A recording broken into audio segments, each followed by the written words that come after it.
T-Mobile offers several ways to pay for hotspot services, catering to different usage needs. The main options are monthly plans, one-time passes, and refills for existing plans. Monthly plans provide a subscription-based service with varying data allowances, suitable for regular users. One-time passes offer temporary access, ideal for short-term needs. Refills allow you to replenish data on your current plan, ensuring continuous service. All options are accessible through the T-Mobile app, website, or in-store.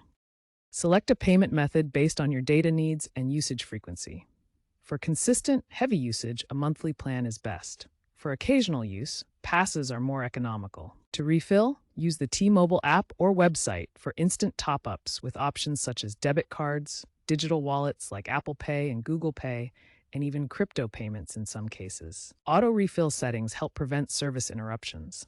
Keep in mind that T-Mobile also offers day pass bundles and flexible prepaid plans.